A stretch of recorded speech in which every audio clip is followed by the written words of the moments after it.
Hello जी, स्वागत है new Neha boutique channel पर। तो गाइज आज की वीडियो में हम ये शॉर्ट कुर्ती बनाएंगे। तो इस कुर्ती का आजकल बहुत ज़्यादा फैशन चल रहा है सोशल मीडिया पे। इसने हम प्लाजो पे भी डाल सका हैं और जीन्स पे भी डाल सका हैं। तो ये 2 मीटर कपड़ा है।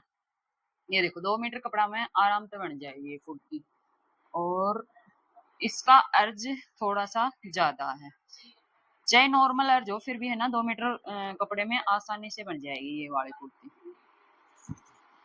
तो ये मैंने डबल फोल्ड कर लिया कपड़ा। ठीक है, डबल फोल्ड करने के बाद इतना फोल्ड कर लो जितना कुर्ती की चौड़ाई अब आसानी से निकल जाए। यानी कि जैसे हिप इस कुर्ती की 19 है तो 2-3 इंच एक्स्ट्रा फोल्ड कर लो ताकि आसानी से कुर्ती निकल जाए। ये देखो 19-19.5 हिप मान के चलो, तो हमारे पास ये इतना एक्स्ट्रा है तो आराम से इसमें कुर्ती निकल जाएगी। तो अब मैं बता दूं, इस कुर्ती की लंबाई हम रखेंगे 30 इंच। इसकी चेस्ट रहेगी 35 इंच, कमर रहेगी 28 इंच और हिप रहेगी 19.5 इंच। इस हिसाब से हमने ये कुर्ती कटिंग करनी है। तो ये जो मैं कुर्ती बना रही हूँ ये मतलब फुल लंबाई वाली लड़की है जिसकी हाइट आप 5-5-5-6 तक की हाइट की लड़की की ये वाली कुर्ती बना सकते हो, 30 इंच तक। तो यहाँ पर एक मैंने निशान खींच लिया, उसके बाद 1 इंच पर मैं नीचे की साइड निशान खींच लूंगी। ठीक है, अब हमने ये देखना कि हमने गला कौन सा बनाना है। तो गला जो पीछे का गला आप बनाओगे ना उसी के हिसाब से हमने शोल्डर लेना है। तो पीछे का गला मैं बनाऊंगी 3-3.5 इंच का। और तो इसमें मैंने शोल्डर का निशान लगाना है 7 इंच, क्योंकि पीछे का गला मैं रख रही हूँ 3.5 इंच तक का। तो 7 इंच पर मैंने निशान लगा लिया। और वैसे तो ये कुर्ती लूज बनाई जाती है और इसमें ये जो आर्मोल होता है ना ये भी लूज रखा जाता है। तो 7 इंच पे मैंने निशान लगा लिया चौड़ाई का, इस निशान को मिला लिया। उसके बाद 3 इंच गले की चौड़ाई, उसके बाद यहाँ से 1 इंच शोल्डर नीचे की साइड डाउन, लग गया निशान। उसके बाद जहाँ से हमने डाउन करा है वहां से फिर नीचे की साइड 7 इंच। और फिर यहाँ पर फिटिंग का निशान लगाना है। तो अगर आपको फिटिंग में पहनना है तो ये जो आपने नाप ले रखा है सेम उसी पे निशान लगाना है। अगर आपने लूज में पहनना है तो इससे कम से कम आधा इंच आपको लूज रखना है। ठीक है, तो यहाँ पर मेरा आया 35 इंच, तो मैं यहाँ पे निशान लगा लेती हूँ 36 इंच का, 2 इंच मार्जिन का। फिर यहाँ से नीचे की साइड 6.5 इंच पे। और फिर कमर भी थोड़ी सी लूज रखेंगे तो कमर का लगा लेते हैं 30 इंच पे लगा लेते हैं पीछे प्लेट डालने के लिए। और फिर मार्जिन। अब जो जींस पे कुर्तियां डाली जाती हैं उनके चाक हमेशा ऊंचे रहते हैं, वैसे हम नॉर्मल चाक रखेंगे 14 इंच तक। तो इस कुर्ती का चाक का निशान हम लगाएंगे 12 इंच पर, यानी 2 इंच हमने यहाँ से कम कर दिया और हाफ इंच यहाँ से कम हो जाएगा सिलाई में दबने के बाद। तो इतना चाक रखेंगे। ठीक है, उसके बाद हिप यहाँ पर रखेंगे, लूज करना है तो 20 इंच ले लो, 20 इंच तो ले ही लेते हैं। फिर यहाँ पर 1.5 इंच। तो इस तरीके से मैंने निशान लगाया है, इन्हीं निशानों को आपस में मिला लेंगे।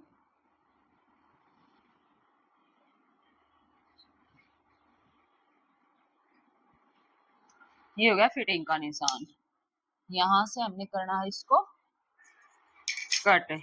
अब अच्छा, इसकी लंबाई मैंने चेक नहीं करी है तो यहाँ से सिलाई का छोड़ के मैं इसकी लंबाई चेक करूंगी। तो लंबाई इसकी आएगी 30 इंच, यहाँ तक आएगी। फिर उसके बाद इतना हमने लेना है घेरा फोल्ड करने के लिए।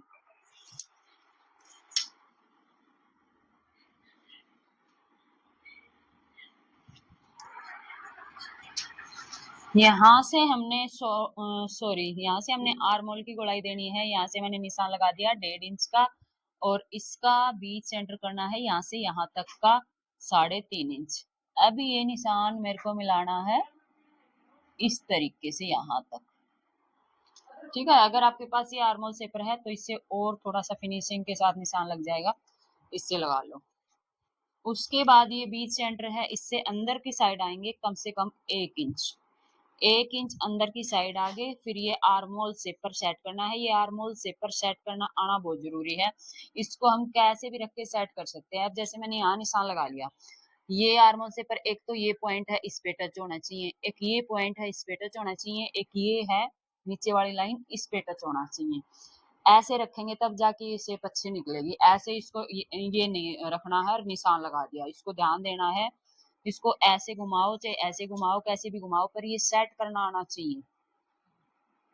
तो ये देखो, मैं इसको थोड़ा सा और घुमाऊंगी, थोड़ा सा और ये घूमेगा। हाँ, अब ये ठीक है। अब यहाँ पर भी टच है, यहाँ भी टच है और यहाँ भी टच है।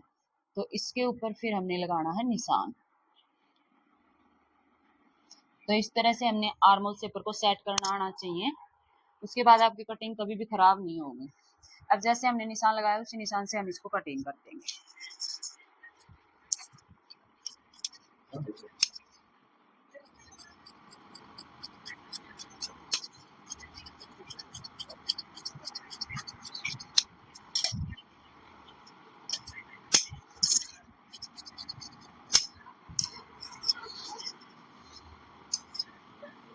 जहाँ पर फिटिंग का निशान है, हिप का निशान है और ये निशान है, वहां पे लगा लेंगे कट।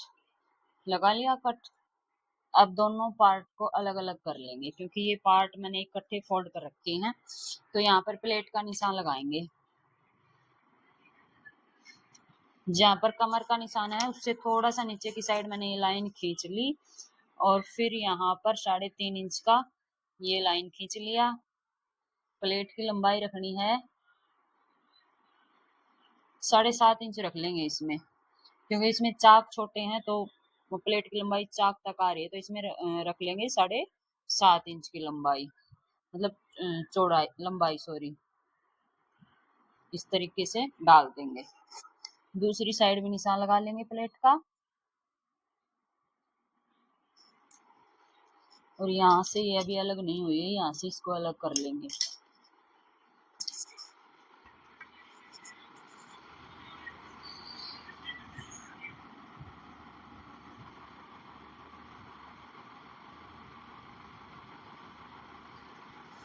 तो अभी पीछे का गला भी साथ के साथ कटिंग कर लेते हैं। आगे वाले में तो बुकरम लगाएंगे। तो ये मैंने 3.25 इंच पे निशान लगा लिया। 3.25 इंच पे इसलिए लगाया है क्योंकि जब सिलाई में कपड़ा आएगा तो इसकी चौड़ाई 3 इंच हो जाएगी, इसलिए हमने थोड़ा सा सिलाई जितना कम कटिंग करना है और 3.5 इंच इसका लंबाई में लगा लिया है। ये हो गया कटिंग पीछे का पार्ट, ये हो गया आगे का पार्ट।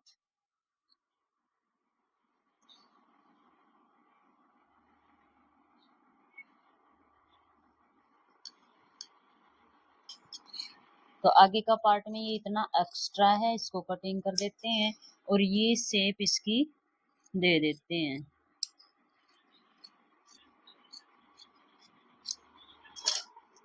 और जो फिटिंग का निशान हमने लगाया है, ये दूसरी साइड भी लगा लेंगे।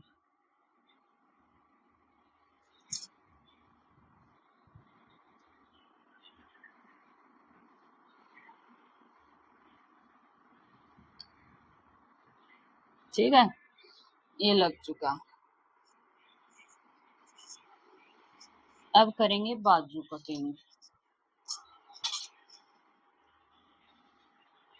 तो एक 2 तह में कपड़ा तो है, इसको एक बार और पलट लेंगे। उतना पलटेंगे जितना बाजू की चौड़ाई रखेंगे, कम से कम 9.5 10 जितना पलट लेंगे। पलट लिया। अब नीचे की साइड ये एक्स्ट्रा कपड़ा है, उसको कटिंग कर देंगे। उसके बाद ये इतना कपड़ा मोहरी के लिए, जो मोहरी पलटी जाएगी। अब इसकी मोहरी मैंने रखनी है 6 इंच, 6 इंच, 1 इंच मार्जिन। और इसकी लंबाई मैंने यहाँ तक रखनी है।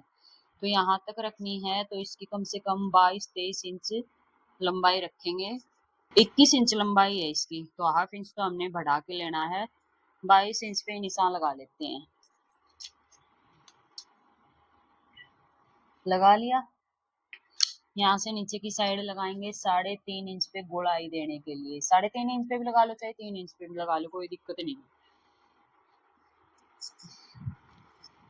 उसके बाद बाजू की गोलाई देनी है इस तरीके से। मैं इससे भी दे देती हूँ कई बार जो स्लीव्स की गोलाई देने के लिए सेपर है उससे भी दे देती हूँ। तो जैसे आपको ठीक लगे बाजू की गोलाई आप दे सकते हैं। इतना सा इसमें मार्जिन हो जाएगा। अब ये निशान मैंने इस तरीके से लगाना है, जैसे बाजू का यहाँ आ गया इसका बीच सेंटर, ठीक है। यहाँ से बाजू हमने देनी है फिटिंग में,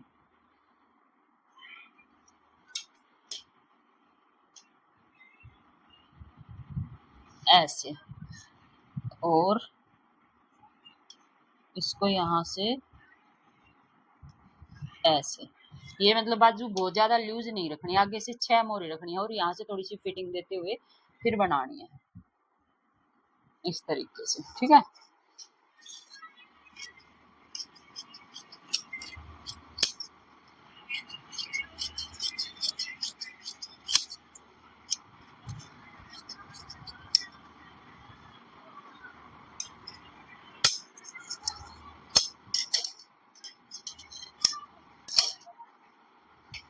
ये कपड़ा इसके काम में आएगा गले पे लगाने के लिए। इसका हम बनाएंगे चौकोर गला। तो अभी हम इसको मशीन पे ले जाके सिल लेंगे, फिर मैं आपको दिखाती हूँ इसका चौकोर गला कैसे कटिंग करेंगे।